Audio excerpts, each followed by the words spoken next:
सुषमाजी, एक संतापजनक बातमी जी आहे ती बदलापूरमध्ये ती घटना घडली आहे। 4 वर्षांच्या 2 चिमुकल्या मुलींवरती लैंगिक अत्याचार झालाय। आपले यावर काय म्हणणं आहे? काल राखी पौर्णिमा होती। कालचा एवढा पवित्र सण आणि कालच्या दिवशी ही घटना लक्षात आली पहिल्यांदा।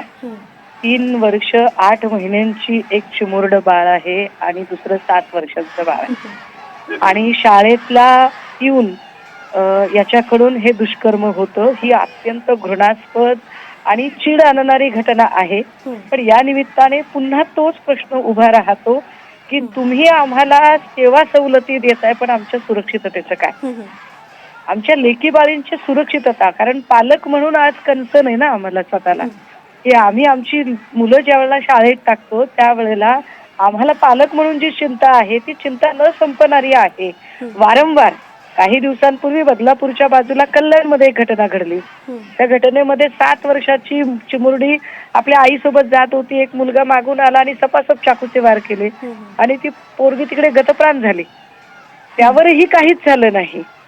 सुरक्षितता नावाची गोष्ट काही मिळणार आहे की नाही?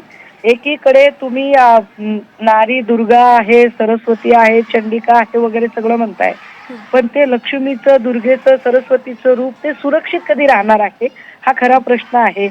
आणि आम्ही म्हणून सरकारला वारंवार म्हणतोय की अगदी म्हणजे शाळा प्रशासन जरी असेल तर शाळा प्रशासनांना मान्यता देताना त्या शाळा प्रशासनाने आवश्यक त्या ठिकाणी सगळीकडे सीसीटीव्ही कॅमेरे लावलेले आहेत का?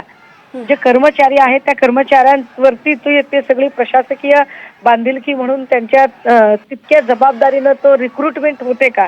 ह्या सगळ्याच गोष्टी या निमित्ताने प्रश्नार्थक चिन्ह घेऊन उभ्या राहतात। धन्यवाद सुषमाजी, आपण सामला आपलं प्रतिक्रिया दिली।